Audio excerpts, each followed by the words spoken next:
Namaste everyone here at BookTube. Welcome to my channel Hamsavahini Vajra Astra. I'm Ahuna. Today's video is going to be a wrap-up video for the History Challenge. Now the History Challenge had commenced from the 17th of August 2020 and continued till the 30th of August 2020. This challenge had been brought about by Justin from TriumphalReads, Justin from GhostReader, Emma from ACupOfBooks and Jenny from BookishShenighan. I have posted a link to their respective announcement videos below. Now I had selected two books for this particular challenge, and each book had fulfilled approximately 3 prompts each. I have posted a link to the video in which I have mentioned about these prompts and the books along with the answers to the History Challenge tag in the description box below. So now let's get on with the books. Now the first book which I had chosen for this particular challenge was Florence Nightingale, A Historical Biography by Mark Bostridge. I had coupled this particular book with 2 different challenges which began in August, so I managed to read quite a lot of it. This book is thoroughly detailed and for your information has got the Elizabeth Longford Award for one of the best historical biographies which have been written on Florence Nightingale. This book is divided into 5 sections. Now before I begin with the sections, I'd just like to mention that Florence Nightingale, as we all know, was a pioneer of modern nursing, and she elevated nursing, which was a mere servant's job during the Victorian age, to an educated, trained, elite profession, to the extent that nursing was viewed as an art form during the Victorian age. So this was her contribution, and especially during the Crimean War. She also contributed to a lot of global issues which were then happening all simultaneously. So she was a remarkable woman, and she was popularly also known as the second Queen of England. So the first queen was Queen Victoria, and the second queen was Florence Nightingale, as per what she was popularly known as. The first section of this book deals with Florence Nightingale's childhood. The remarkable thing about Florence Nightingale was her innate ability to conquer every challenge which she's faced, intellectually as well as morally. So she had a very strong moral foundation, and this was evident right from her childhood. Florence Nightingale was not born very physically strong, so she had to face physical challenges while she was walking. So she had to wear special boots so that she could support her limbs, as well as her writing was not very good, and she had to practice her writing through letters. So she had to practice letter writing from a very early age because her hands were not very strong. So this habit of letter writing stayed with her and stuck with her till old age, and because of which today we have a detailed evidence of what happened in the life of Florence Nightingale through her correspondences and in the Crimean War, along with her correspondence with the Queen and with various other high officials, etc.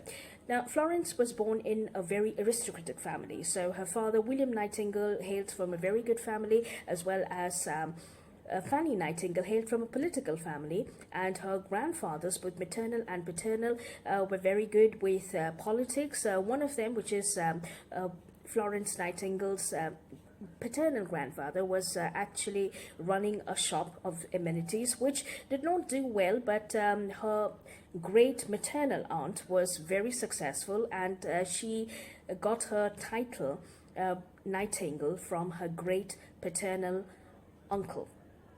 So that implies it was Florence Nightingale's father, William Nightingale. I don't know if I'm saying this correct, but it was Florence Nightingale's father, William Nightingale, who inherited the property of his mother's brother, or his maternal uncle, and Peter Nightingale, who had a huge business with a huge property. And within the inheritance was a clause that he also had to inherit his own title, which was Nightingale's. Hence he He was originally William Shaw Jr., and he later became William Nightingale, and that was Florence Nightingale's father. Now, Florence Nightingale's father was very adamant on genderless education. Now, we have to remember that in the Victorian age, women were educated in a different way, which was based on housekeeping, on how women should behave in the society, and in etiquette, and in not really philosophy, but you could say literature and reading, as well as in womanly arts, and of course Christian values and morality, whereas men were educated in the intellectual spheres, which dealt with politics, it dealt with medicine, philosophy, mathematics, arts, etc. And William Nightingale tried to educate Florence, who showed a great intellectual ability, which was above average than the women of her age during that particular time. He tried to train her to think intellectually just like men did. However, her mother, Fanny Nightingale, was from the aristocratic family, and she loved the cream of aristocracy, so company mattered a lot for Fanny Nightingale, who was Florence's mother, due to which Florence was always made to behave as a very good Victorian age women who had to secure a good marriage, which is what was expected of her. But Florence had other plans in her life. She was not at all drawn to the aristocratic lifestyle, and she never was interested in marriage, although she did get a few proposals, and there were people who were interested, but Florence straight away refused. Also, Florence was very interested in mathematics, and she was one of the most successful statisticians of her age who created the first pie chart to map the details of the Crimean War and whatever happened with the patients and the nursing, etc., so as to improvise on the hospital plans later on. So she created the pie chart. The other aspect about Florence Nightingale was that she had this ability to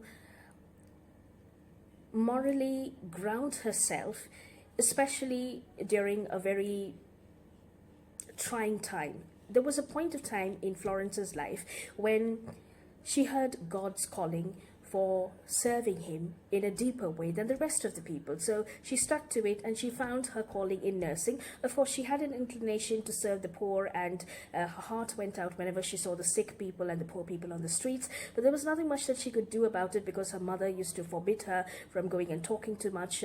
However, because she was very interested in healing the sick, so she took up nursing as her calling, or as God's calling, and she learned nursing thoroughly from the institute. She trained first in the Institute of Kaiserwerth in Germany, and then she went for a formal training at the Sisters of Mercy Training Institute for Nurses at France. Then she came back and she had a job as a superintendent, and from there she learned about the Crimean War. Now that brings us to the second section of this book. The second section of this book deals with Florence's work at the Scutari Hospital at Crimea and the Crimean battlefield, and her organization skills, which were acute, and this helped her to get the entire hospital organized in no time. And it was the first time in the history of medicine and in the history of nursing that beds were numbered for the patients, and the histories were maintained at the sides of the bed, which is a practice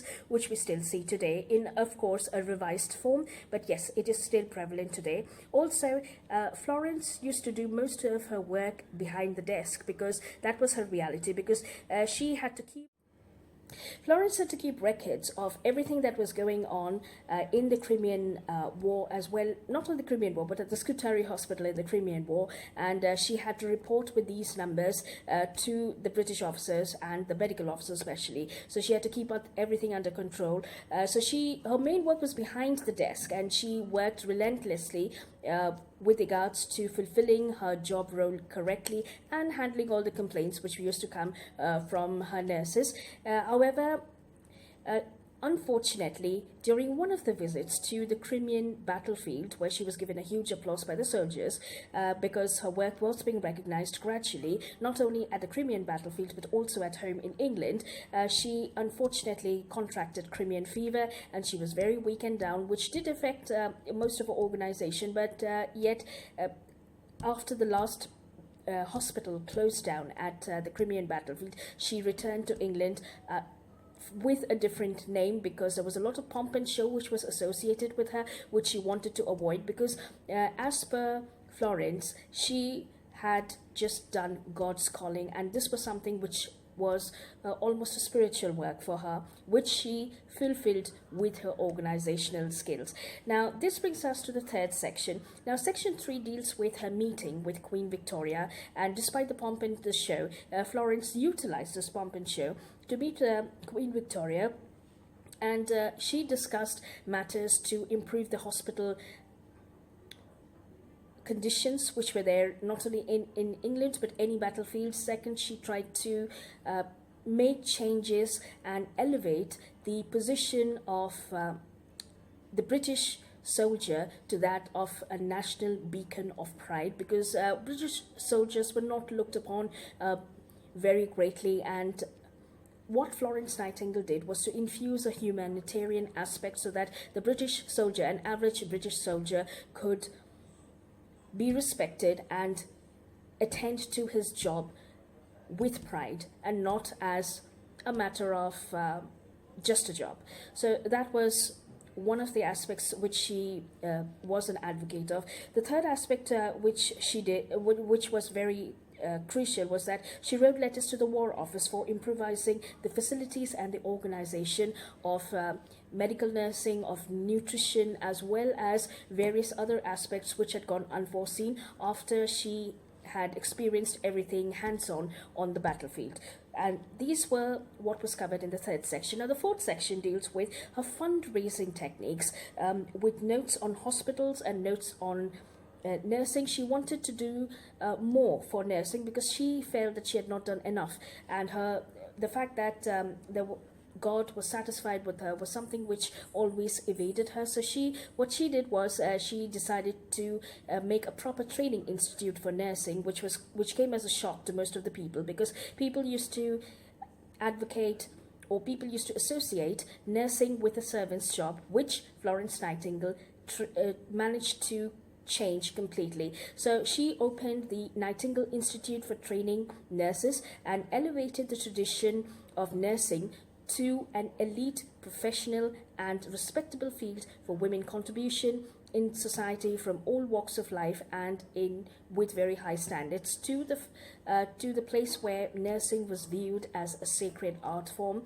Her correspondence with Clara Barton, who was the co-founder of the Red Cross, which was founded during the American Civil War, also dealt with the organization skills, as well as different nutrition diets which the soldiers should be placed on in different conditions, etc., and how sanitization should be properly conducted, and it should be looked after well, and health and hygiene was also very important. She also sent notes on health and hygiene through her letters to the British officials, where the British officers were stationed in India. So a lot of Indian hospitals follow till today, in a revised form, of course, the notes which had been set and the standards which had been set for health and hygiene, especially public health and hygiene.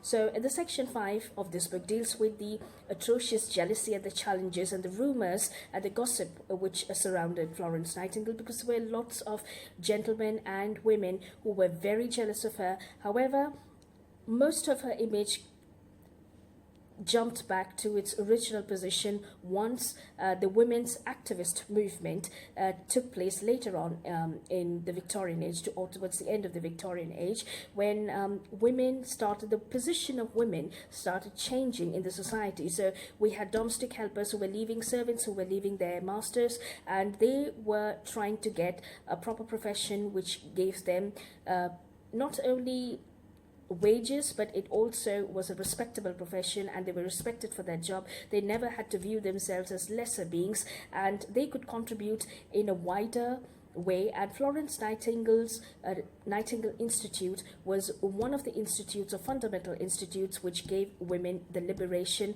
to follow their own profession. So these were the 5 sections of this particular book. Now I will start with the next book which I had read, which is, in brief, of course, this would be Helen Rappaport's No Place for Ladies. So I'll just get to this. The next book which I had chosen for this particular challenge was No Place for Ladies by Helen Rappaport. I love this book. I love the way that Helen Rappaport has written about the position and the role and contribution of women, the challenges which they faced. And there were some which were funny, there were some which were which made me go into hysterics, and there were some which were really serious, and most of it was written wonderfully.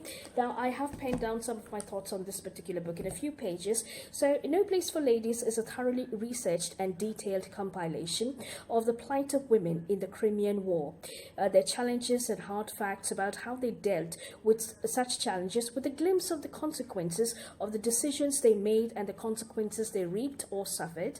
It is structured with minute details, researched well from over hundreds of newspapers of the war correspondence, which was published back then, which dealt with the Crimean War. And this book also shows an alternative view of the consequences and conditions of soldiers, officers and their women in the British military services, in the army and the navy. From the plight of Queen Victoria to an average foot soldier's wife, to a woman with stern determination of answering her call of service to God amongst the wounded soldiers from the war camp, and that we're talking about is Florence Nightingale, to her contemporary Mrs. Mary C. Cole, who was a businesswoman who was determined to sail all the way to Crimea to offer her services in nursing and lodging with her own hard-earned money, and not to forget the accounts of the British military wives who accompanied the troops to Crimea. So the Crimean War was an extraordinary war which had a massive impact on the armies and the military on both sides, the Allies as well as the opposition.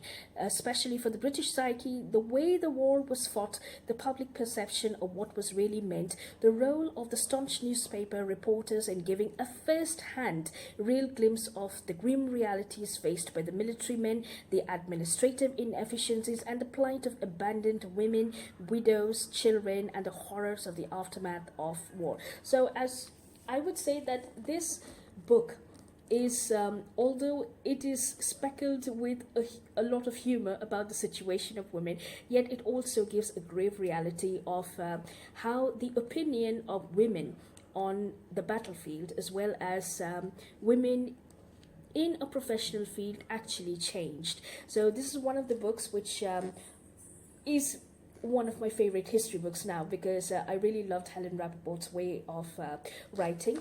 So these are the two books which I read. I enjoyed this challenge, and I would request all the hosts if they could put together another challenge say later on, and in case if that is so, then I would love to participate. I learned a lot from this particular challenge, and with this I'll be wrapping up this video. It's been quite a long video, so I will see you again in case if there is another challenge which I would love to participate in. So thank you for joining me today, and have a good reading week ahead, and namaste.